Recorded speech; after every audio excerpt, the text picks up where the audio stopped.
ఆ వాక్య భాగాన్ని చదివి మత్తయి సువార్త 5వ అధ్యాయము 3వ వచనాన్ని నేను చదువుతున్నాను. ఆత్మ విషయమై దీనులైన వారు ధన్యులు, పరలోక రాజ్యము వారిది. సామెతల గ్రంథం 16వ అధ్యాయము 5వ వచనము. సామెతల గ్రంథము 16వ అధ్యాయము 5వ వచనము. గర్వ హృదయులందరూ యెహోవాకు హేయులు, నిశ్చయముగా వారు శిక్షనొందుదురు. గర్వ హృదయులందరూ అనుందా? చాలామంది అనుందా? అందరూ. కాబట్టి గర్వం అనేది మనుషులను ఏ రీతిగా నాశనం చేస్తుందో మనము నేర్చుకుంటూ వస్తున్నాం. దేవుడు అసహించుకునే అతి భయంకరమైన పాపం ఏంటిది? గర్వం. అంతేకాదు, ఫాదర్ ఆఫ్ నేషన్, జాతికి పితున్నట్టు ఫాదర్ ఆఫ్ సిన్స్, పాపాలకు పిత ఏంటంటే గర్వం. జాతి పిత గాంధీజీ అయితే పాప పిత పీత కాదు, పాప పిత గర్వం. సో గర్వం ఉన్న ఇంట్లో, గర్వం ఉన్న వ్యక్తిలో మిగతా పాపాలన్నీ వస్తాయి. గర్వం అనేది మనసులో ఉండి ఆత్మను నష్టపరిచే అతి భయంకరమైన పాపం. Resides in the mind, destroys the spirit. resides in the soul and destroys the spirit.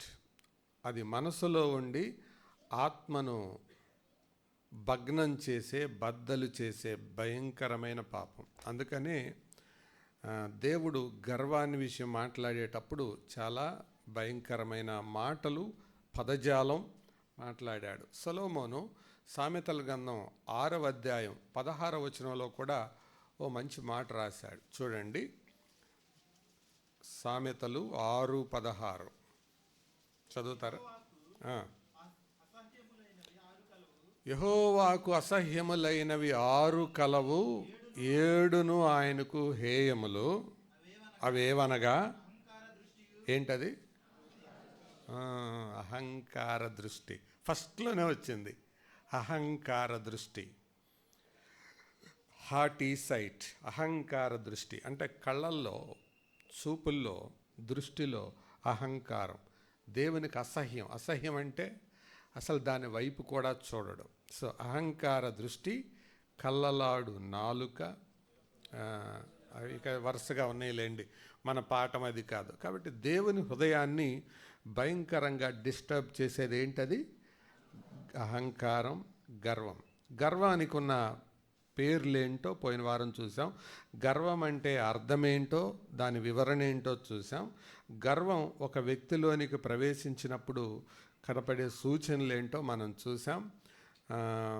ఆ గర్వము వలన కలిగే పతనం ఏంటో చూసాం. గర్విష్ఠుల పట్ల దేవుడు ఎటువంటి వైఖరి కలిగి ఉంటాడో ఇదంతా పోయిన వారం చూసాం.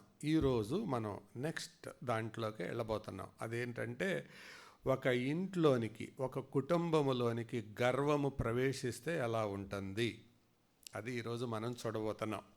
సో ఒక ఇంట్లోనికి గర్వం ప్రవేశిస్తే ఎలా ఉంటుంది, అది దృష్టి ఎలా ఉంటుంది అంటే, ఎలుక చచ్చిన ఇంటిని, అన్నం మాడిన ఇంటిని, తగలబడుతున్న ఇంటిని మనం గుర్తుపట్టవచ్చు కదా. గర్వం ఉన్న ఇంటిని కూడా అంతే. ఎలుక చచ్చిన ఇంట్లో, అన్నం మాడిన ఇంట్లో ఎలా గుర్తుపట్టవచ్చు? వాసన వస్తుంది. అగ్నిలో తగలబడుతున్న ఇంట్లో దాన్ని ఎలా గుర్తుపట్టచ్చు? ముందు పొగ వస్తుంది, తర్వాత మంటలు వస్తాయి. సేమ్ గర్వమున్న ఇంటిని కూడా అంతే. ఏ ఇంట్లో గర్వం ఉందో దాన్ని అలాగే గుర్తుపట్టచ్చు. గర్వము అనేది దేవుని కోణములో నుండి చూసినప్పుడు, ఈ గర్వం ఉన్న వాళ్ళకి ఆ కుటుంబాన్ని మనం ఎలా గుర్తుపట్టవచ్చు అని అంటే, దేవుడంటే భయం ఉండదు, అక్కడ కనపడుతుందా? చదవండి. దేవుడంటే భయం ఉండదు, దేవుని సన్నిధి అంటే విలువ ఉండదు, దైవజనులంటే లెక్క ఉండదు, దేవుని వాక్యకు విధేయత ఉండదు. ఏ ఇంట్లో అది ఉందో ఈ 4 ఉంటాయి. చదవండి, మళ్ళీ చదవండి. దేవుడంటే భయం ఉండదు. రెండోది, దేవుని సన్నిధికి అసలు విలువే ఉండదు. ఆయన సన్నిధికి వెళ్ళకపోతే ఏమవుతుంది? ఆయన సన్నిధిలో మనం ఉండాలా, వెళ్ళాలా, కుదిరితే వెళ్తాం, లేకపోతే లేదు. అదేముంది పెద్ద ఇష్యూ? ఆయన సన్నిధి అంటే విలువ ఉండదు. మూడోది, దైవజనులు అంటే అసలు లెక్కే ఉండదు. కరివేపాకుని తీసి పారేసినట్టు తీసి పారేస్తారు. పైకి చాలా విధేయులుగా వంగి వంగి వందనాలు పెట్టచ్చు, అది వేరే సంగతి. తర్వాత దేవుని వాక్యానికి అస్సలు లోబడరు. They never obey to the word of God. ఇదే ఏ ఇంట్లో గర్వం ఉందో దాన్ని ఇలా గుర్తుపట్టవచ్చు. ఇప్పుడు చెప్పండి, పావున్న ఇంట్లో వాళ్ళు ప్రశాంతంగా నిద్రపోతారా? రాత్రి అలసిపోయి వచ్చారు, 12 అయింది, పడుకోగానే బుస్ అని సౌండ్ వచ్చింది. పొద్దుటే చూసుకుందాంలే అని అనుకొని పడుకునే వాళ్ళు ఎంతమంది ఉంటారండి? ఉండరు. ఒకవేళ మీరు భయం వేసి పండుకున్న బుస్ అన్నప్పుడల్లా మీకు మెలకు వస్తూనే ఉంటుంది. ఎందుకు? భయం. భయం కదిలితే కాటేస్తుందేమోనని ఇంక లోపలే. ఇంకొకవేళ ఆ మంచం దిగి ఏ రూమ్కి వెళ్ళలేరు. ఏ రూమ్ అంటే తెలుసుగా, ఇక్కడ మంచం దిగి వేరే ఏ రూమ్కి వెళ్ళలేరు, అక్కడే ఉంటారు. భయం. భయం. ప్రియులారా, గర్వం అనేది అంతే. అది ఇంట్లో ప్రవేశిస్తే ఏ రీతిగా నష్టం చేస్తుందో బైబిల్లో నేను కొన్ని కుటుంబాలను చూపిస్తాను, రండి. గర్వం ద్వారా నష్టపోయిన కొన్ని కుటుంబాలు. Families that destroyed by the pride. గర్వం ద్వారా కొన్ని కుటుంబాలు నష్టపోయాయి బైబిల్ గ్రంథంలో. అది ఏ గర్వం ద్వారా నష్టపోయిందో అది మనం చూస్తాం. వచ్చే వారం 3వ యాంగిల్ చెప్తాను. గర్వం ద్వారా కుటుంబాలు ఏ రీతిగా నష్టపోయాయి బైబిల్ గ్రంథంలో మనం చూస్తాం, రండి. మొట్టమొదటిగా ఆదికాండములో మనం చదివితే లోతు కుటుంబం. లోతు కుటుంబంలో కనపడిన గర్వం ఏంటి? లోక గర్వం. లోక గర్వం అంటే వరల్డ్లీ ట్రెండ్. ఈ లోతు కుటుంబంలో వచ్చిన గర్వం ఏంటో మీకు అర్థం అవ్వాలంటే, లోక గర్వం, సొదొమలో ఉన్న గర్వం ఏంటో, ఆ గర్వం, లోక గర్వం ఒక వ్యక్తికి ఎలా వస్తుందో, అది ఇంట్లో ఎలా ప్రవేశిస్తుందో చెప్తాను, రండి. హెచ్కేల్ గ్రంథం 16వ అధ్యాయం. How does worldly pride enter in a Christian home? How does worldly pride enter in a godly home? హెచ్కేలు 16:49 చదువుతారా? ఏదనగా దానికిని సొదొమ చేసిన దోషం. ఏ పోతున్న సొదొమని మనం లోతు అక్కడికే కదా వెళ్ళింది. సొదొమ చేసిన దోషం ఏదనగా దానికిని దాని కుమార్తెలకును కలిగిన గర్వమును. ఏంటది? పెద్దగా చెప్పండి. ఓ మనిషికి గర్వం రావడానికి కారణం ఏంటి? ఏమండి? పెద్దగా చెప్పండి. ఆహార సమృద్ధి. ఆహార సమృద్ధి. కడుపు నిండా తిండి దొరికితే, కడుపు నిండా అన్నం దొరికితే గర్వం వస్తుంది. లూకాసు వార్తలో 12వ అధ్యాయంలో అలాంటి ధనవంతుడు ఉన్నాడు కదా, అనేక సంవత్సరాలకు సరిపడిన ఆస్తి సమకూర్చబడి ఉన్నది, తిను, తాగు, సుఖించు అన్నాడు. దేవుడు తట్టుకోలేకపోయాడు.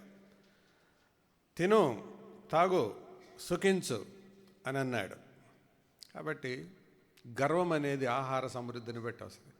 మీరేమనుకోకపోతే ఒక మాట చెప్పనా? ఎంత పేదోళ్ళైనా, మేము అన్నం తిని వారం రోజులైందండి అన్న వాళ్ళు చేయొద్దండి చూద్దాం. ఎంత దీనులైనా, అద్దింట్లో ఉన్న వాళ్ళకైనా వద్దన్న కొద్దికి కూరలో అన్నమో పచ్చళ్ళలో ఏ ఒకటి ఉంటాయి. ఇంకా చెప్పనా, అవి కుళ్ళిపోయి సర్దిబడిపోయి పారేసేటంత ఉంటాయి. మన కొంతమంది ఇళ్లల్లో యూసేజ్ కంటే వేస్టేజే ఎక్కువ. వెస్టేజ్ కాదు, వేస్టేజ్ ఎక్కువ. అర్థమవుతుందా? జాగ్రత్త. అందుకే యేసు ప్రభు వారు ప్రార్థన నేర్పించేటప్పుడు ఏమన్నాడు? మా అనుదిన ఆహారం నేడు మాకు దయచే ప్రభువా అని అనమన్నాడు. ఎందుకంటే నీ ప్లానింగ్ ఆ రోజు వరకే ఉండాలి. సో ఆహార సమృద్ధి. తర్వాత మాట చూడండి, నిర్విచారమైన సుఖస్థితి. ఇది ఎప్పుడు వస్తుంది? ఒకటి ఫుడ్ సెక్యూరిటీ, రెండోది ఫినాన్షియల్ సెక్యూరిటీ. నిర్విచారం అంటే ఏంటి? బీమా చెయ్యండి, ధీమాగా ఉండండి. వింటున్నారు కదా పదాలు? బీమా చేయండి, ధీమాగా ఉండండి. అంటే ఈ రెండు మనిషిలోనికి గర్వం తీసుకొస్తాయి.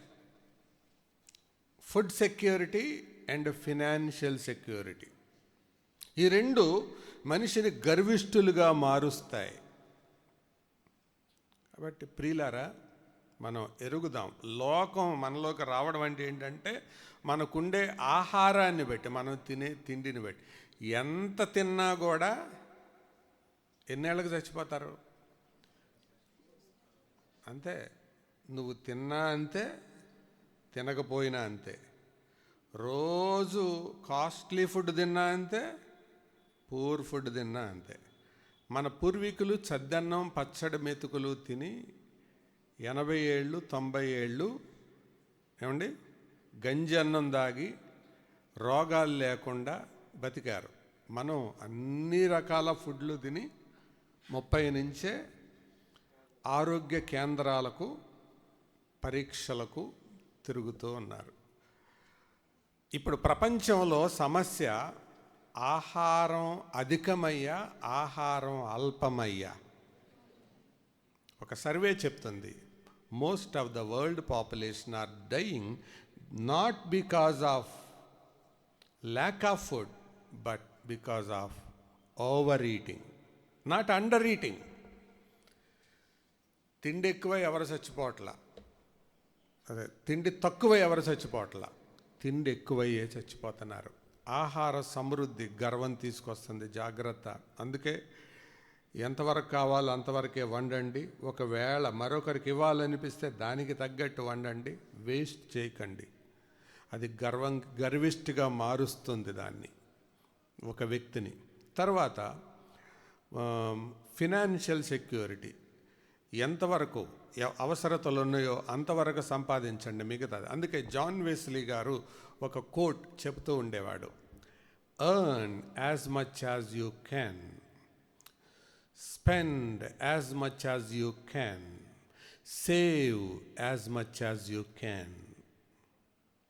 సాధ్యమైనంత ఎక్కువగా సంపాదించు, సాధ్యమైనంత ఎక్కువగా ఖర్చు పెట్టు, సాధ్యమైనంత ఎక్కువగా పొదుపు చేయి.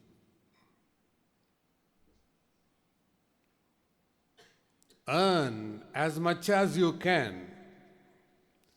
spend as much as you can, save as much as you can.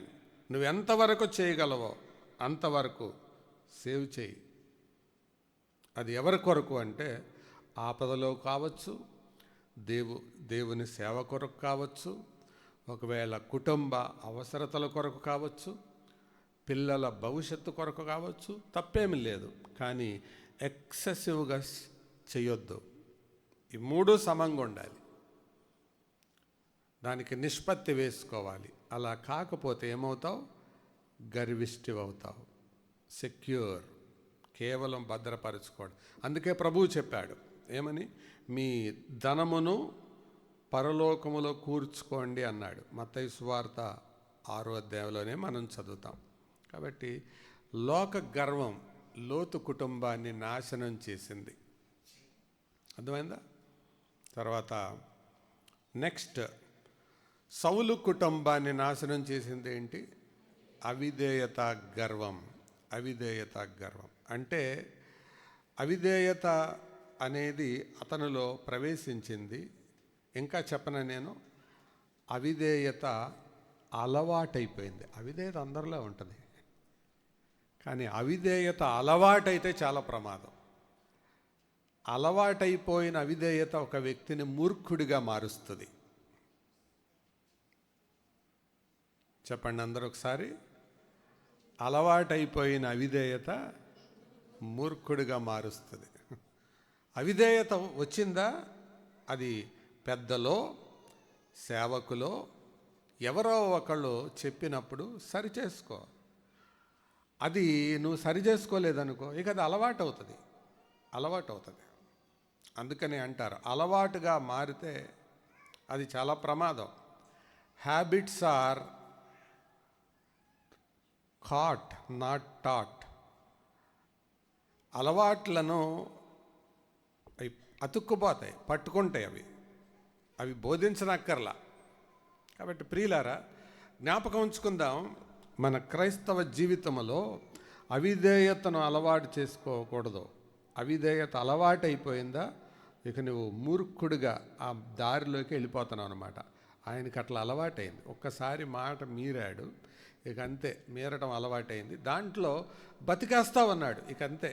కొంతమంది అలాంటి వాళ్ళు ఉంటారు, అవిధేయత వాళ్ళకి అలవాటైపోతుంది. అంటే ఇంక అందులో ఏముండదు. అందుకే దేవుని దాసులు శ్యాంబాబు గారు చాలా కాలం క్రితం వాక్యం చెప్పేటప్పుడు ఒక మాట చెప్పారు, అది నాకు ఎప్పుడు మనసులో మెదులుతూ ఉంటుంది. రైలు పట్టాలు మారేటప్పుడే ధనధనామని ఒక్కసారి సౌండ్ వస్తుందట, ఆ తర్వాత సాఫీగానే వెళ్ళిపోద్ది. అవిధేయత అనేది ఒక్కసారి జరుగుతుంది, అక్కడ సర్దుకోకపోతే వెళ్ళిపోతావు, ఎక్కడికో వెళ్తావు, ఎక్కడో వెళ్తావు. సో ఇది నిన్ను గర్విష్ఠిగా మారుస్తుంది. నీకు గర్వం వస్తే నీ కుటుంబానికి కూడా నష్టం.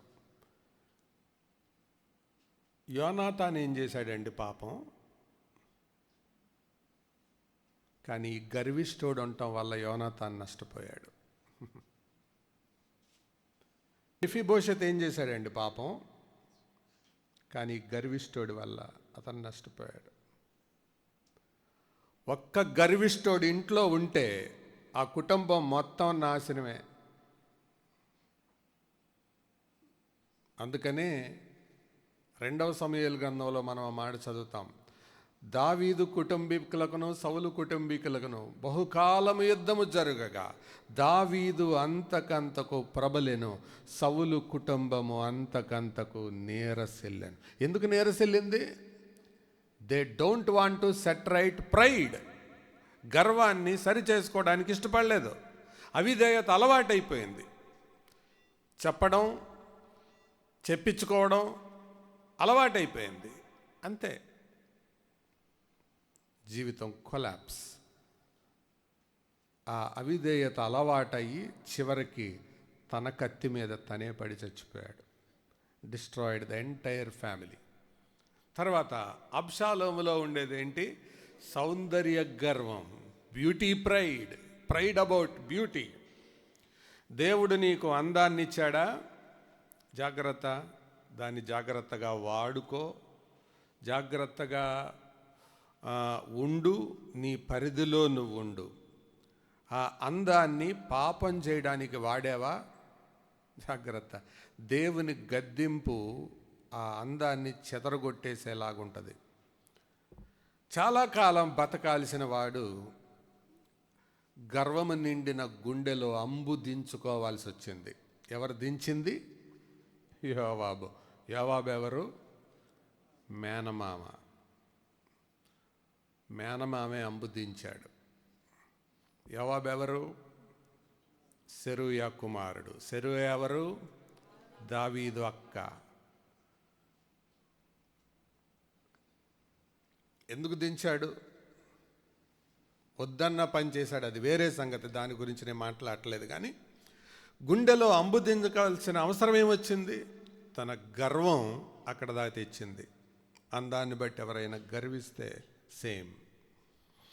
నెక్స్ట్, నాబాలులో మూర్ఖత్వం అనే గర్వం. మూర్ఖత్వం అంటే అతని గురించి భార్య సాక్ష్యం ఇచ్చింది.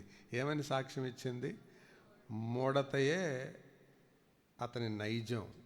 నీకు తెలుసు కదా రాజా, నా ఏలినవాడ, దయచేసి ఏమనబాకు. ఎంత గొప్ప మనిషి అండి ఆవిడ. ప్రియులారా, చెప్పండి, ఏమైంది? అతని గర్వం ఎక్కడికి తీసుకెళ్ళింది? గుండె పగిలి చచ్చిపోయాడు. గర్వం చంపేస్తుంది. భార్య విధవరాలైపోయింది.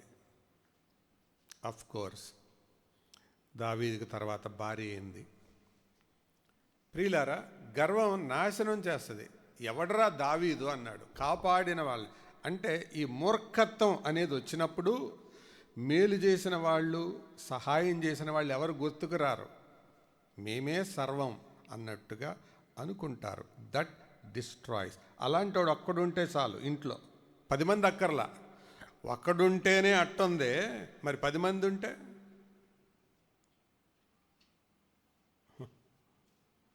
సో అది ఆ గర్వం.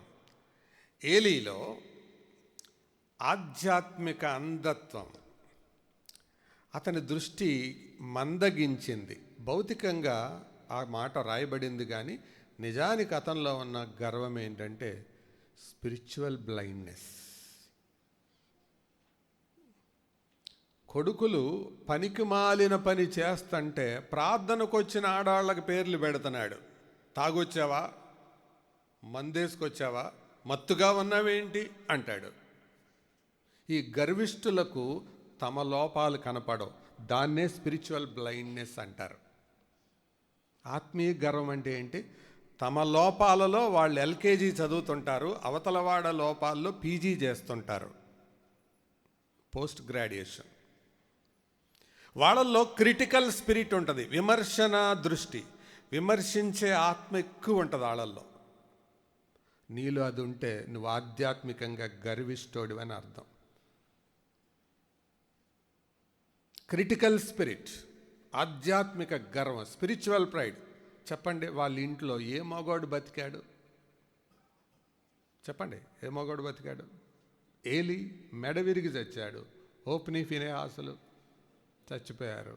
ఇంట్లో పుట్టిన బిడ్డ ఈకాబోదుగా ప్రభావం కోల్పోయిన సమయంలో పుట్టి ఆ పేరు పెట్టబడి పెరిగాడు. ఇక తర్వాత జీవితం ఏమైందో మనకు తెలియదు. కన్న తల్లి కూడా చచ్చిపోయింది. What life is that life? Pride destroyed it, the family.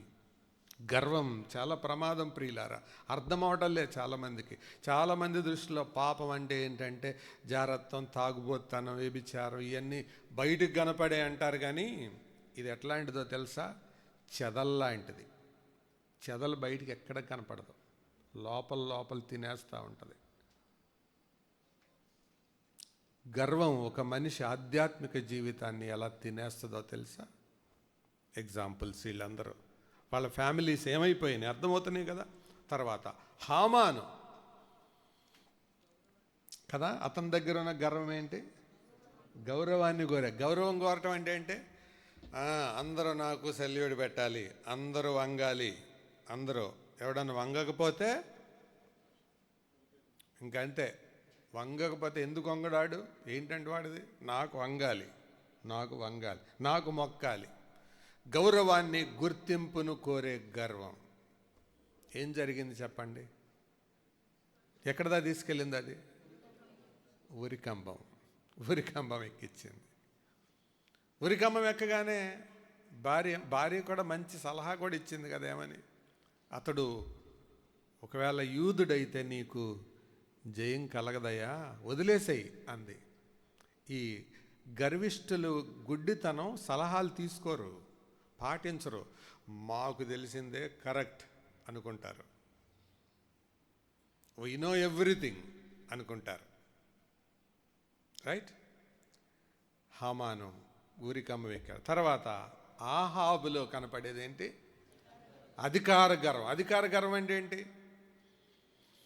నేను ఏం చేసినా చెల్లుద్ది, చెప్పిందే వేదం, చేసిందే శాసనం. ఈ పొలం నాబోతుది కాదు అంటే కాదు. నాబోతు అబద్ధం ఆడాడు అంటే అందరు ఆడాడు అని అనిపించాలి. అదే కదా చేసింది. రాజదోషం చేపించి చంపించాడు. మనుషుల దృష్టిలో వాళ్ళ నోర్లు మూపించాడు. అధికారం ఉన్న వాడికి అవకాశం ఉంటుంది, మనుషుల నోర్లు మూపించే అవకాశం ఉంటుంది.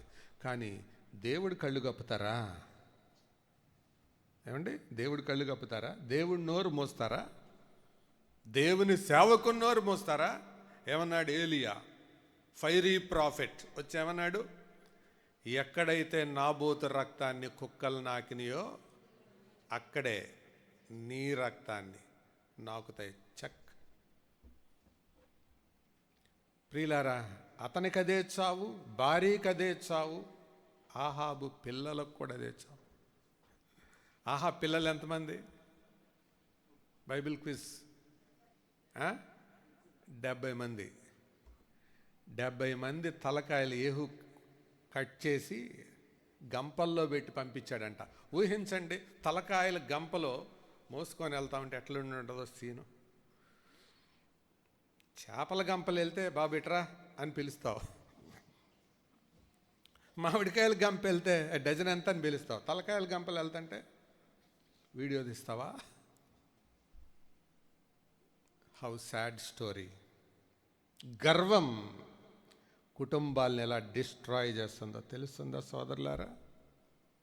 కాబట్టి జాగ్రత్త. ఈ సందేశం యొక్క ఉద్దేశం ఏంటంటే, మీ ఇంట్లో గర్వం ఉందా చెక్ చేసుకోవడమే. ఏ రకమైన గర్వం ఉంది అనేది పరీక్షించుకోవడమే. ఏ టైప్, నేను కొన్నే చెప్పాను, ఇంకా మీరు కొన్ని దొరకవచ్చు. ఒకసారి చెప్పండి, కుటుంబాల్లో కనబడింది ఏంటి? లోక గర్వం అంటే ఫినాన్షియల్ స్టేటస్ని బట్టి, ఫుడ్ని బట్టి అతిశయపడడం. మీరు గమనించండి, దీనత్వం అంటే ఏంటో తెలుసా? పేదరికములో ఎటువంటి వైఖరి కలిగి ఉన్నారో డబ్బు హెచ్చినా కూడా అదే వైఖరి కలిగి ఉన్నవాడు దీనుడు.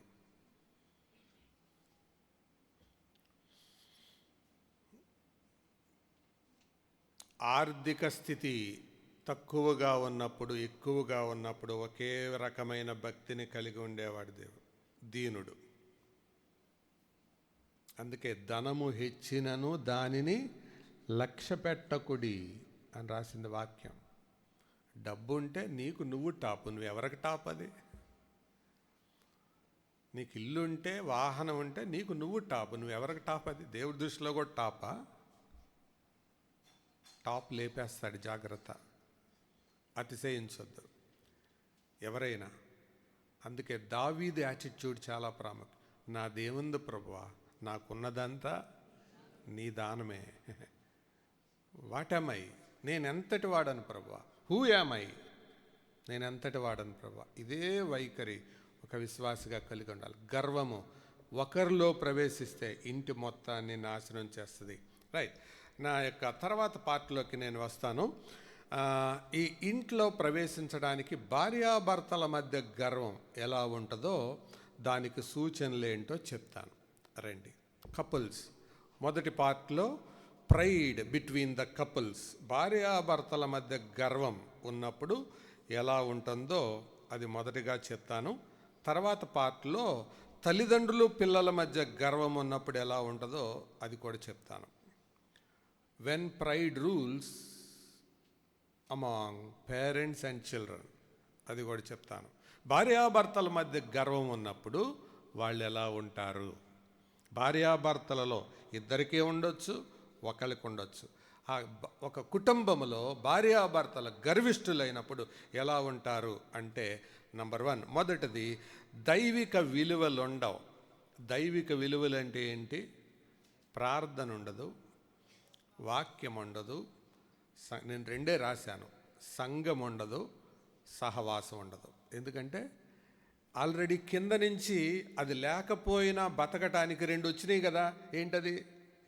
1 ఫుడ్, 2 ఫైనాన్స్. కాబట్టి దేవుడి మీద డిపెండ్ అవ్వాల్సిన నీడే ఉంది. ఫుడ్ దొరుకుతుంది, అవసరం వస్తే ఫైనాన్స్ ఉంది. ఇదేమో దేవుడి మీద డిపెండ్ అవ్వాల్సిన అవసరం ఏముంది? నో నీడ్, అవసరం లేదు. కాబట్టి ఇది ఫస్ట్ లక్షణం. సోదరులారా, అర్థమవుతుందా? అందుకనే కీర్తనల గ్రంథం 127లో సొలొమోను మొదటి వచనాన్ని ఇలా ప్రారంభించాడు. ఏమని? యెహోవా ఇల్లు కట్టించని ఎడల, అంటే జరిగే పెళ్ళిళ్ళన్నీ దేవుడు చేసేవి కావు. Note that point. కట్టబడే కుటుంబాలన్నీ దేవుడు కట్టేవి కావు. పెళ్లి కార్డు మీద యెహోవా ఇల్లు కట్టించని ఎడల కట్టువారి ప్రయాస వ్యర్థమే అని ప్రింట్ వేసినందువల్ల దేవుడు కట్టిన ఇల్లు కాదది. ఇది యెహోవా వలన కలిగిన కార్యం అని పెళ్లి కార్డు మీద వేసినందువల్ల అది యెహోవా కట్టిన ఇల్లు కాదది. వివాహం అన్ని విషయంలో ఘనమైనది అని వేసినందువల్ల అది దేవుడు కట్టిన ఇల్లు కాదది. అర్థమవుతుందా? దేవుడు కట్టిన ఇంట్లో దేవుడు ఉంటాడంతే. If God builds it, God resides in it. దేవుడు కడితే దేవుడు అందులో ఉంటాడు. సోదరులారా, అర్థమవుతుందా? దేవుడు కట్టిరా, అది మొదటి విషయం. దేవుడు యెహోవా ఇల్లు కట్టించకపోతే అది ప్రమాదం. అందుకనే దేవుడు కట్టిన ఇల్లు కాకపోతే ఏం జరుగుతుందో మత్తయి 12:20 చూడండి సారి. ఇట్లా నేను తనకు తానే విరోధముగా వేరుపడిన ప్రతి రాజ్యము పాడైపోవును.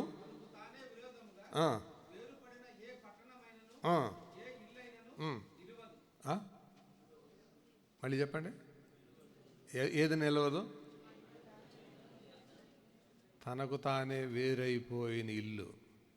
సరే, రాజ్యము పట్టణం అది తీసేయండి. మన టాపిక్ ఏంటి? ఇల్లు.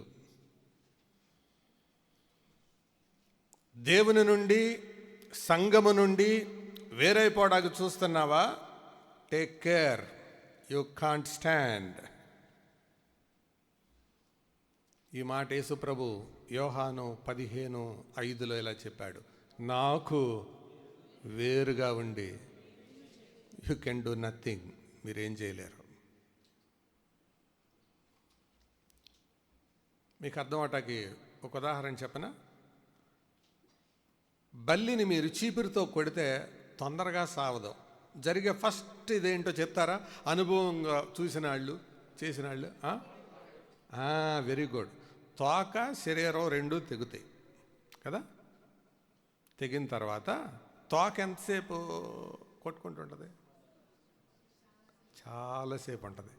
అంటే అది ఎగురుతున్నంత మాత్రం చేత బాబోయ్ బల్లిరా, బాబోయ్ బల్లిరా అని అనుకుంటే బల్లే నిజమే, కానీ తోక తెగింది. చాలామంది కుటుంబాలు అలాగే ఉన్నాయేమోనని నా భయం, అనుమానం. తోక తెగిన కుటుంబాలు ఎగిరి పడతా ఉంటాయి. No connection to God. దేవునితో సంబంధం లేదు, వాక్యంతో సంబంధం లేదు, ప్రార్థనతో సంబంధం లేదు, దేవుని సన్నిధితో సంబంధం లేదు, సహవాసంతో సంబంధం లేదు. No relation and correlation at all. ఎదుగుతున్నారు, అభివృద్ధి పొందుతున్నారు, డబ్బులు సంపాదిస్తున్నారు, అన్నం తింటున్నారు, బాగానే ఉంటున్నారు. No relation at all. తోక తెగిన బల్లులు. ఎప్పుడు ఆగిపోతుంది అది? నాకు వేరుగా ఉండేది అదే ఇల్లు నిలవదు. ఎవరన్నారండి ఈ మాట? సుధాకర్ బాబు కదా అంది. ఎవరందా మాట?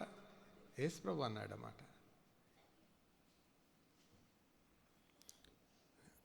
ఆ ఇంట్లో దానికి సూచనలు మరొకటి ఏంటో తెలుసా? రెండవది, వాళ్ళలో సమర్థనవాదం అనగా తప్పును అంగీకరించరు. They never accept mistake. ఇద్దరు అంగీకరించని వాళ్ళు ఉండొచ్చు, కనీసం ఒక్కళ్ళు కూడా అంగీకరించిన వాళ్ళు ఉండొచ్చు. ఒక్కళ్ళు ఉంటే ఒక్కళ్ళ ద్వారా గర్వం వస్తుంది, ఇద్దరు ఉంటే ఇక చెప్పక్కర్లా, దొందే అంటారు కదా, అంతే. ఇందులో ఏం తప్పు ఉంది అంటారు. ప్రియులారా, నేరస్తుడైన రక్షక భటుడైన వాళ్ళు తప్పును ధృవీకరించడానికి, ఒప్పుకోవడానికి, ఒప్పించడానికి సూత్రం ఏంటి? IPC.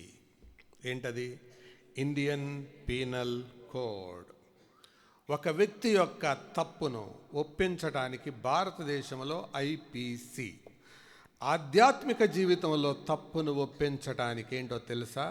GPC, God's penal code. అందుకే బండాత్మకూరులో ఉంటారు రాజారావు గారు. ఆయన అధ్యాయాలు వచనాలు అనరు. ఆయన ఏమంటాడు తెలుసా?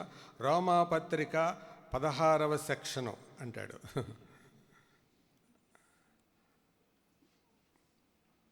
16వ సెక్షను 2వ సబ్ సెక్షన్ అంటాడు. అన్ని సెక్షన్లని చెప్తాడు ఆయన. అధ్యాయాలు అండి ఆయన.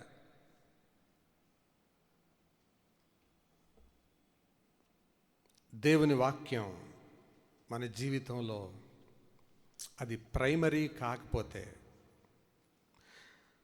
తప్పును ఒప్పుకోం. అందుకని దేన్ని బట్టి రుజువు చేయాలి? అందుకే ఎఫ్ఐఆర్ ఫైల్ చేసేటప్పుడు ఏం చేస్తారు పోలీసులు? ఎఫ్ఐఆర్ అంటే ఫస్ట్ ఇన్వెస్టిగేటరీ రిపోర్ట్ కదా. దాన్ని ఫైల్ చేసేటప్పుడు ఏం చేస్తారు? ఈ సెక్షన్ల ప్రకారం, ఈ నిబంధనల ప్రకారం వీరి మీద నేరం మోపుతున్నాం. దేవుని వాక్యం మన మీద ఏ నేరాలను బట్టి నేరం మోపుతుంది? నీ దృష్టికి నువ్వు బాగుండొచ్చు. సో సమర్థనావాదం, తప్పును తప్పుగా అంగీకరించని భాగస్వామి ఆ తప్పులోనే కొనసాగుతాడు. అంతేకాదు, అది శృతి మించి అదే ఒప్పుగా భావిస్తాడు, వాదిస్తాడు. తప్పును గుర్తించి ఒప్పుకొని సరిచేసుకునే దంపతులు దృఢమైన కుటుంబాన్ని నిర్మిస్తారు. తప్పు ఒప్పుకొని సరిచేసుకునే దంపతులు దృఢమైన కుటుంబాన్ని నిర్మిస్తారు. మూడవది, ఈ భార్యాభర్తల్లో గర్వము ప్రవేశించిన భార్యాభర్తల్లో కనపడే మూడవ సూచన ఏంటంటే సమరనాదం. అనగా ఎప్పుడు వాద ప్రతివాదనలు జరుగుతుంటాయి. వాదించుకోవడం, వాద ప్రతివాదనలు వినపడేది ఎక్కడండి? పెద్దగా చెప్పండి. చాలామందికి హౌస్ కోర్టులు ఎక్కువ, గృహ న్యాయస్థానాలు. అందులో లాయర్లు ఎవరు? ఇద్దరు, భార్యాభర్తలు. జడ్జిలు ఎవరు? పిల్లలు. వీళ్ళకేముంది? చాక్లెట్ ఎవరికి ఇస్తే వాళ్ళ పక్షంగా చెప్తారు.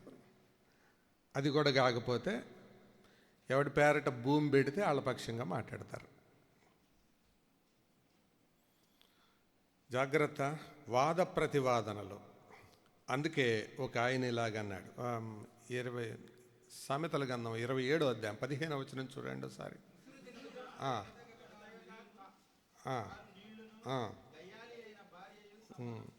అంటే గయ్యాళి అయిన భార్య. ఎందుకో సొలొమోన్కి బహుశా బాబా అనుకుంటా. బాబా అంటే కొత్త అబ్రివేషన్ అనుకోకండి, భార్యాబాధితుడని అర్థం. మరి అందరికి భార్యాబాధితులండి, మరి మా సంగతి ఏంటండి అని. మీకు బబ్బా అనుకోండి, అంటే భర్త బాధితులు. 2 రకాల వాళ్ళు ఉంటారు. భార్యాబాధితులు కొంతమంది, భర్త బాధితులు కొంతమంది. 2 రకాల వాళ్ళు ఉంటారు. మొత్తానికి ఎక్కువ మాటలు మాత్రం ఎందుకన్నాడు అని అంటే, సైకాలజీ ప్రకారం ఒక పురుషుడు రోజుకి 800 పదాలు మాట్లాడతాడు. ఒక స్త్రీ రోజుకి 2400 పదాలు మాట్లాడుతుంది. అందుకే గోపాల్ రెడ్డి గారు అన్నారు, సిస్టర్స్ ఆర్ ట్రాన్సిస్టర్స్ అని. ఎవరితో చెప్పొద్దే అని అందరితో చెప్తారు వాళ్ళు.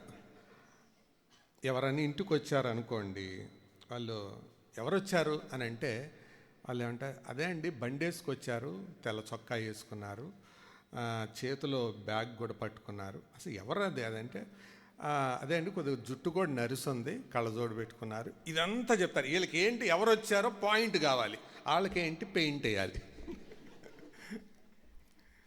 అంటే ఇన్ని పదాలు మాట్లాడితే కానీ వాళ్ళకి తృప్తి ఉండదు. వీళ్ళకి ఏంటంటే దే కమ్ టు పాయింట్. అర్థమైందా? సో సహజంగా వాళ్ళు ఎక్కువ మాటలు మాట్లాడతారు. సంతోషం వచ్చినా అంతే సనుగుతుంటారు, అంతే మాట్లాడుతుంటారు. ఓవర్. అవి కనీసం ఒక 10-15 మందికి ఫోన్ చేస్తే మాత్రం ఆ కడుపులోది కొంచెం తగ్గుద్ది. బాధ వస్తే మాత్రం అది ఇంకొంచెం డబల్ అవుతుంది. అంటే అది 20-25 మందికి కావచ్చు. మొత్తానికి ఎందుకంటే ఈయన అరిస్తే ఈయన ఎండు, ఈయనకి ఇష్టం ఉండదు. కాబట్టి ఇష్టం ఉండేవాళ్ళు ఎవరా అని చూసుకొని అరుస్తుంటారు. మొత్తానికి ఇదొక టైప్ గయ్యాలి అయిన భార్య. ఈ భర్తలేమో రెండు బ్యాలెన్స్ కావాలి. అంటే మాటలు భర్త పెంచుకోవాలి, భార్య తగ్గించుకోవాలి. బ్యాలెన్స్ అంటే అదే కదండి.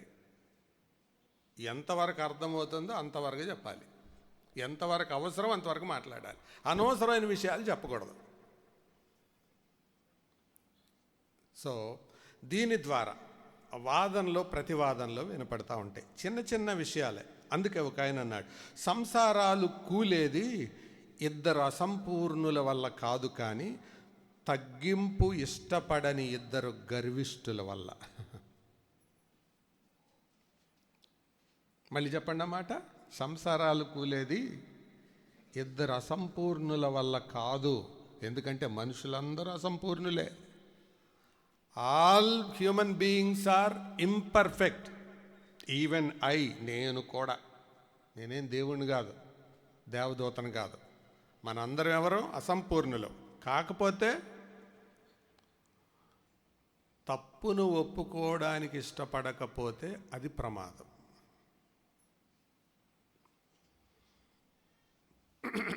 30 సంవత్సరాల వార్షికోత్సవాన్ని పూర్తి చేసుకున్నాము అని రిజిస్ట్రేషన్ చేపిస్తున్న ఒక వివాహ రిజిస్ట్రార్ ఇలా చెప్పాడు. మేము 30 సంవత్సరాలు మా కుటుంబ జీవితంలో సమస్యలు లేకుండా బ్రతకడానికి పెళ్లి చేసుకుంటున్న దంపతులకు ఒక సలహా ఇస్తున్నాను అని చెబుతూ మేము పెళ్లి రోజు ఒక నిర్ణయం చేసుకున్నాం. అదేంటంటే, మనిద్దరికీ కోపం వస్తే మాట్లాడటం మానేద్దాం.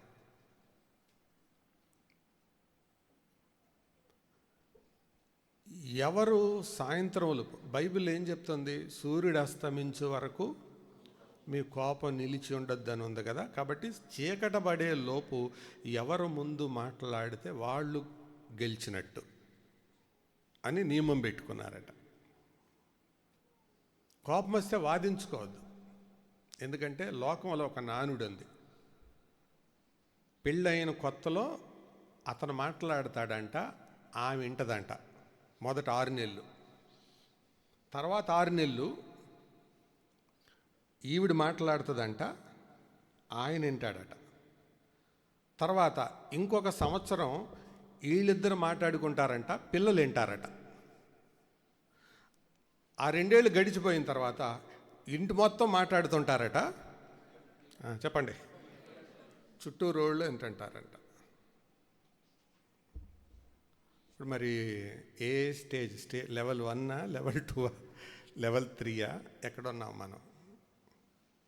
క్రైస్తవ కుటుంబంలో నుంచి రక్షణను గూర్చిన ఉత్సాహ సునాదం వినపడాలే కానీ గేదలు నరిసినట్టు, దున్నపోతలు నరిసినట్టు, కుక్కల్ని పిలిచినట్టు ఇలాంటి కేకలు వినపడకూడదు.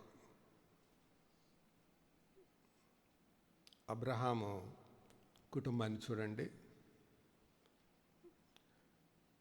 కొండెక్కుతూ ఉండగా టెన్షన్ టైంలో, తండ్రి ఏమి నా కుమారుడా, వాట్ మై సన్,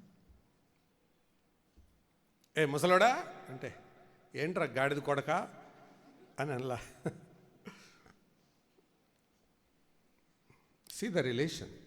బైబిల్లో అవన్నీ రాసింది అందుకే, మనం నేర్చుకోవడానికి. కాబట్టి జ్ఞాపకం ఉంచుకుందాం ప్రియులారా. సంసారాలు కూలేది, మళ్ళీ చెప్పండి, అది మాట జ్ఞాపకం ఉండాలని మళ్ళీ అడుగుతున్నాను. ఇద్దరు అసంపూర్ణుల వల్ల కాదు, కానీ తగ్గింపు సహించని ఇద్దరు గర్విష్ఠుల వల్ల. ఇందాక పాయింట్ దగ్గరికి మళ్ళీ వస్తాను. ఆ రిజిస్ట్రార్ ఏం చెప్పాడంటే, చాలాసార్లు నా భార్యే గెలిచింది అన్నాడు. అర్థమవుతుందా? పోటీ పెట్టుకున్నారు. కోపం వచ్చిందా, మాట పెరుగుతుందా, ఏం చేద్దాం? మాట్లాడతాం, మానేద్దాం, పక్కకి వెళ్ళి రియలైజ్ అవుదాం. కానీ సూర్యుడు అస్తమించే లోపు ఏం చేద్దాం? మాట్లాడదాం. ఎవరు ముందు తగ్గించుకొని మాట్లాడితే వాళ్ళు గెలిచినట్టు. ఎవరు తగ్గించుకుంటే వాళ్ళే దీనులు. ఇంకా చెప్పాలంటే ఒక ఆయన ఇలాగన్నాడు, పురుషులు మంచుగడ్డ లాంటి వాళ్ళంట, స్త్రీలు వెల్వెట్ స్టీల్ అంట. తెలుగు పదం ఏంటి దానికి? ఇంగ్లీష్ టీచర్లు చెప్పండి. వెల్వెట్ స్టీల్ అంటే ఎవరిని ఉన్నారా? Anybody? Sheeba, any better word? Velvet steel. Srinivas?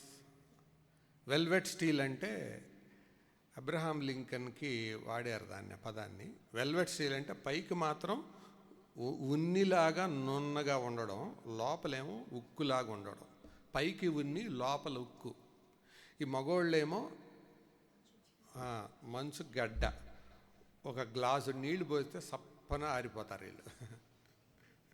ఈ స్త్రీలేమో పైకి మాత్రం చాలా మెత్తగా ఉంటారు. ఒకటి మాత్రం వాస్తవం, పురుషులు పైకి కనపడ్డంత గట్టిగా ఉండరు, స్త్రీలు పైకి కనపడ్డంత మెత్తగా ఉండరు. Note that point. సైకాలజిస్టులు చెప్తున్నాను నేను. కాబట్టి వాదనలు అనేవి చాలా ప్రమాదం. 4వది సహనం, క్షమ, ఓర్పు. అనగా భార్యాభర్తల మధ్య సహించుకోవడం, క్షమించుకోవడం. బిల్లీ గ్రహం గారు అన్నారు ఈ మాట, ఈ కొటేషన్: క్షమించుకునే ఇద్దరు వ్యక్తుల కలయికే స్థిరమైన వివాహం. A model and a sustainable marriage is between two forgivers. క్షమించుకునే ఇద్దరు వ్యక్తుల మధ్య కలయికే వివాహం. నెక్స్ట్, వీళ్ళని ఎలాగ మనం 5వది బాధ్యతలలో అసమానత, భాగ్యాల్లో వేగం. అంటే బాధ్యతల్లో ఆలస్యంగా ఉంటారు, భాగ్యాల్లో వేగంగా ఉంటారు. బాధ్యతల్లో ఆలస్యం అంటే అర్థం ఏంటంటే దేవుని విషయాల్లో కానీ వీటిల్లో కానీ. సరే, కొన్ని ప్రాక్టికల్ విషయాలు తర్వాత వస్తాయి, అప్పుడు చెప్తాను. తర్వాత 6వదిగా సంభాషణలు అన్యమనస్కంగా, మొక్కుబడిగా ఉంటాయి. అంటే హార్ట్ టు హార్ట్ ఉండవు, మౌత్ టు మౌతే ఉంటాయి. మాటకు మాట, హృదయం విప్పి మాట్లాడుకోవటం ఉండదు. ఇంట్లో ఈ వాతావరణమే ఉంటే ఇంట్లో ఏమున్నట్లు లెక్క? చెప్పండి. గర్వం ఉన్నట్లు లెక్క. మొక్కుబడి అంటే ఏంటి? పిల్లోడికి క్యారేజ్ కట్టావా? ఈ నెల ఫీజు కట్టావా? కరెంట్ బిల్ కట్టావా? ఎన్నింటికి వచ్చావు? క్యారేజ్ తీసుకెళ్ళావా? ఫార్మల్, క్యాజువల్ సంభాషణలు, నాట్ హార్ట్ టు హార్ట్. ఎందుకంటే దే డోంట్ హ్యావ్ టైం. గర్వం ఏలే చోట ప్రేమ కుంటుపడుతుంది. దాన్ని కొంచెం చమత్కరించి నేను ఇలా రాశాం: గర్వం ఏలేశ్వరం వెళ్తే ప్రేమ శనీశ్వరం వెళ్తుంది. 2 ఊర్లు ఉన్నాయి, తెలుసు కదా మీకు, ఏలేశ్వరం, శనీశ్వరం. మీ ఇంట్లో గర్వం ఏలేశ్వరం వెళ్తే ప్రేమ శనీశ్వరం వెళ్తుంది. ఇవే సూచనలు. సో వీటిల్లో ఎక్కడైనా మ్యాచ్ అయితే చూసుకోండి, ఇంట్లో గర్వం ఉన్నట్టే. పామున్న ఇంటిని ఈజీగా వదలరుగా, గర్వమున్న ఇంటిని ఎలా వదిలేస్తారు? వదలకూడదుగా, చెక్ చేయాలి కదా, దాన్ని బయటకు తీయాలి కదా, అది పోయేదాకా నిద్ర పట్టకూడదు కదా. మరి ఎలా అవుతుంది? తర్వాత విషయం చెప్తాను. ఇవి కొన్ని ప్రాక్టికల్ పాయింట్స్. అసలు వీరి మధ్య వచ్చేది ఏదైతే ఆ సింహాసనం మీద కూర్చొని పరిపాలన చేస్తుందో కొన్ని సందర్భాలు రాశాను. మొదటిది కాంటెక్స్ట్, తర్వాతది ఇన్సిడెంట్, తర్వాత సంభాషణ, ఏమంటారు దాన్ని, కాన్వర్జేషన్, నెక్స్ట్ రూలింగ్. అది అంటే హృదయంలో ఏది కూర్చుందో దాన్ని బట్టి మారిపోతుంటాయి. ఉదాహరణకి చర్చికి వెళ్ళే టైమే అయింది, సన్నివేశం ఏంటి, పని చేస్తానో రెడీ అవుతానో ఉంటారు. భర్త భార్య ముందు రెడీ అయితే ఆర్గ్యుమెంట్ అయిందా అని అంటారు, అవుతుంది ఉండండి అంటుంది, టైం అయిపోతూ ఉంటుంది. ఇక్కడ మొదలవుతుంది ఏంటిది, సంభాషణ. సంభాషణ మొదలై ఏమంటారు, భార్య అనే మాట ఏంటి, మీకేమిటి పనే పాట, బట్టలు వేసుకోవడం రావడం, మాకు ఎన్ని పనులు ఉంటాయి, ఇది మొదలు. అర్థమవుతుందా? అంటే నేను అన్నీ వివరించి చెప్పలేను, అంటే రియాలిటీలో జరిగేవి ఇవన్నీ. ఇక్కడ నుంచి ఆర్గ్యుమెంట్ ఇక అక్కడి నుంచి ఇటు ఇటు వెళ్ళి అది ఎక్కడ ఎండ్ అవుతుంది దేన్ని బట్టి ఉంటుందంటే, అసలు ఆ వ్యక్తి హృదయంలో ఏదుందో, గర్వం ఉందా, దీనత్వం ఉందా, దాన్ని బట్టే రూలింగ్ పార్టీ అక్కడ ఉంటుంది. ఇక అది దాన్ని బట్టి ఇక ఈ ఇన్సిడెంట్ మిగిలిపోద్ది. ఇన్సిడెంట్ అంతా పోద్ది, మిగిలిపోయేదేంటి, మాట.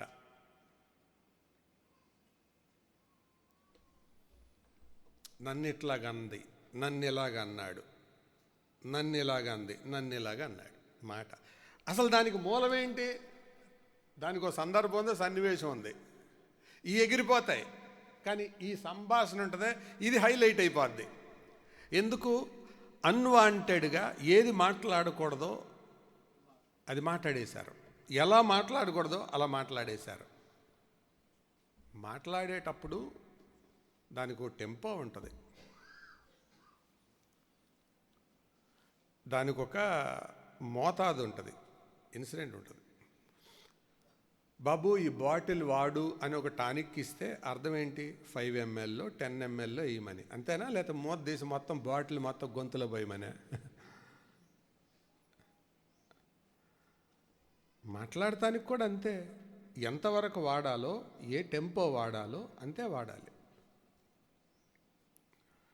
కాబట్టి ఈ సంభాషణ అనేది నీ హృదయ స్థితిని బట్టి ఈ సన్నివేశాలు, ఈ సందర్భాలన్నీ ఎగిరిపోతాయి. కొన్ని సందర్భాల్లో భార్యాభర్తలో చర్చి మానేసిన వాళ్ళు ఉన్నారు, ఆర్గ్యుమెంట్ ఎక్కువై. వాళ్ళను మానిపించింది మందిరం కాదు, పని కాదు, వాళ్ళల్లో ఉన్న మనసు కాదు, లోపల ఉన్న గర్వం, జస్ట్ ప్రైడ్. సో నీ సింహాసనం మీద ఏం కూర్చుంది, అది గొప్ప సంగతి, ఆలోచించవలసిన సంగతి. నెక్స్ట్, బజారుకి ఫంక్షన్కి వెళ్ళే సందర్భం అనుకోండి, అది అన్నిటికీ మాత్రం స్త్రీలు భలే స్పీడ్గా ఉంటారండి. చుట్టాలింటికి కానీ చాలా యాక్టివ్గా ఉంటారు, బిఫోర్ టైం ఉంటారు, మరి ఆన్ టైం కాదు, బిఫోర్ టైం. ఇంకా అవలేదా అంటారు వాళ్ళు కదా. అక్కడ కూడా అండి. అప్పుడు ఈయనేమంటాడు, ఉండు వస్తున్నానంటే, అది చూసావా, అన్నిటికేమో నువ్వు ముందు పరిగెడతావు, బజారుకి అనేటప్పటికీ ఆలస్యం చేస్తుంటావు. ఇది మొదలవుతుంది.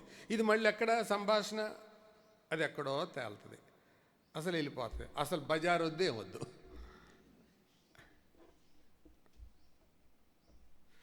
జరిగేది ఒకటి, చివరికి తేలే ఫలితం ఒకటి. ఎందుకు అంటే, not with the incident but the throne. అందుకే జాగ్రత్త. సహజంగా భార్యాభర్తలకి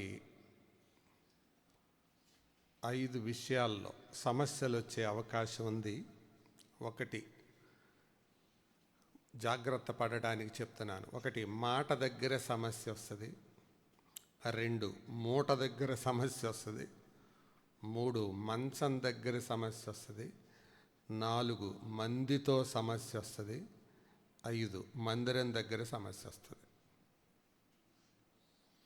వీటన్నిటి సమస్యలకు కారణం ఏంటంటే మనస్సు.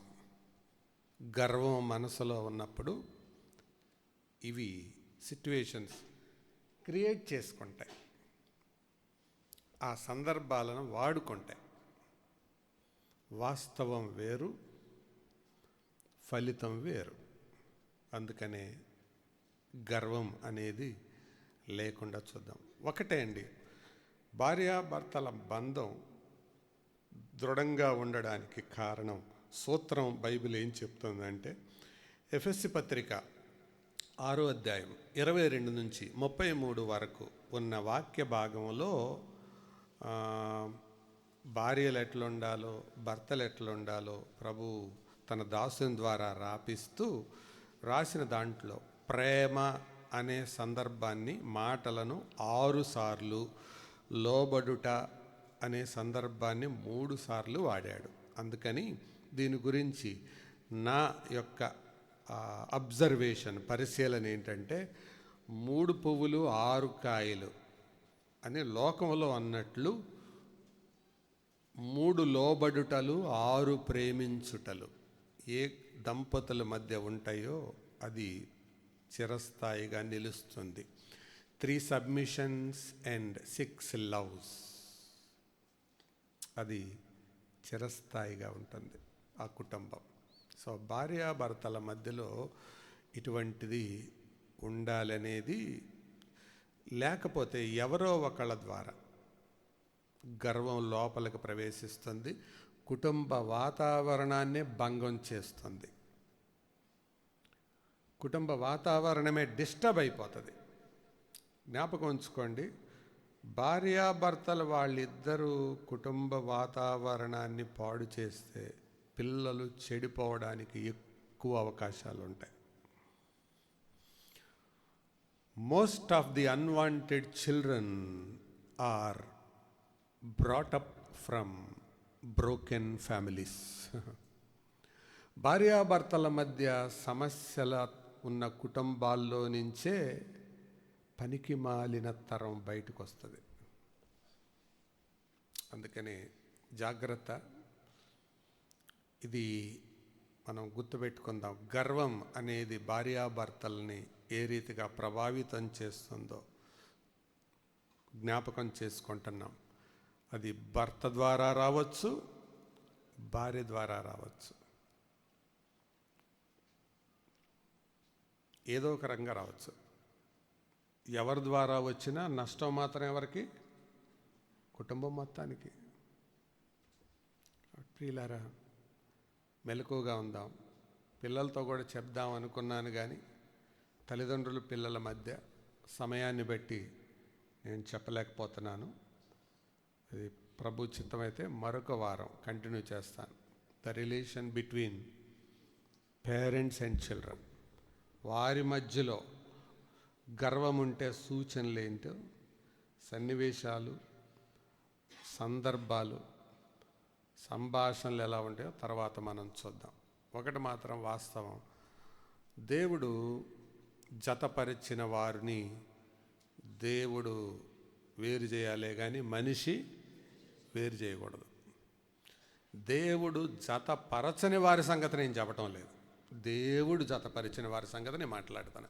బైబిల్ చెప్పేది కూడా అదే. యెహోవా ఇల్లు కట్టించనాడు, దేవుడు కడితే అందులో దేవుడు ఉండాలి, దేవుడు కట్టకపోతే అది నేను చెప్పలేను. యెహోవా దేవుడు జతపరిస్తే మనుషుడు వేరు చేయకూడదు, దేవుడు జతపరచకపోతే సంగతి బైబిల్ మాట్లాడలేదు. కాబట్టి మనం క్రైస్తవ కుటుంబాలుగా ఉండగా మన కుటుంబంలో గర్వము ప్రవేశిస్తే మన ఇంటి మొత్తానికి నష్టం అని మనం ఎరుగుదాం.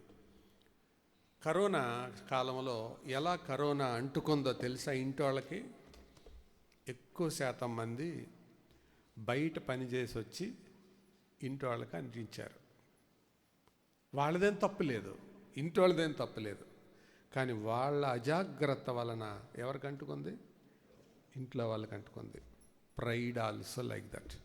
నీ గర్వం నీ ఇంటి మీదకి నష్టం లేకుండా చూసుకో. తల వంచండి, ప్రార్థన చేద్దాం.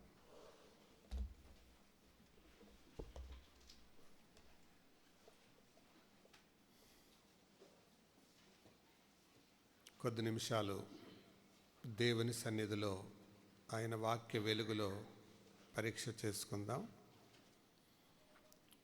ఈరోజు దేవుడు మనతో మాట్లాడిన మాటను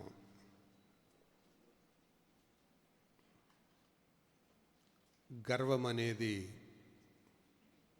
ఎంత భయంకరమైనదో మనం వింటూ వస్తున్నాం.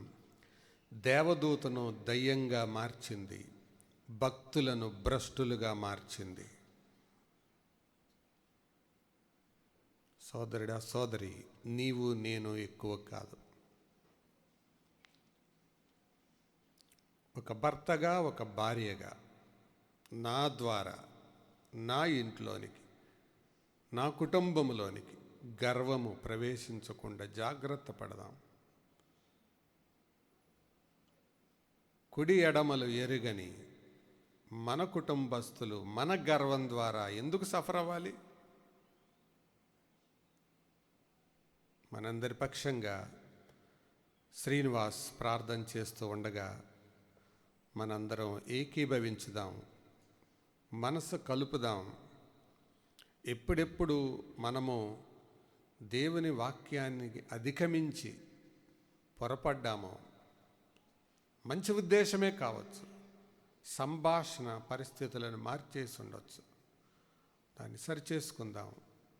మన కుటుంబ జీవితాలు, ఈ బంధం దీవెనకరంగా ఉండేలాగా కాపాడుకుందాం. ఎందుకు అంటే అది సరిగా లేకపోతే మన కుటుంబానికి ఆశీర్వాదంగా మనం ఉండలేం. ప్రార్థన. దయగల తండ్రి, కృపగల ప్రభువా, మీ యొక్క ఘనమైన నామానికి వందనాలు, స్తోత్రాలు చెల్లించుకుంటూ ఉన్నాం ప్రభువా. బలహీనులమైన మమ్మల్ని మీ ఉచితమైన కృపలో జ్ఞాపకం చేసుకుంటూ ఆయన సమయోచితమైన ప్రతి సహాయాన్ని అనుగ్రహిస్తూ ఆయన మమ్మల్ని సజీవులుగా ఉంచి మరొక తరుణం ప్రభువా ఆయన మీ సన్నిధికి రావటానికి, ఆయన మీ లేఖనాలని ఆయన వినటానికి మాకందరికీ అనుగ్రహించిన యొక్క శ్రేష్టమైన సమయాన్ని బట్టి మీకే వందనాలు, స్తోత్రాలు చెల్లించుకుంటా ఉన్నాం తండ్రి.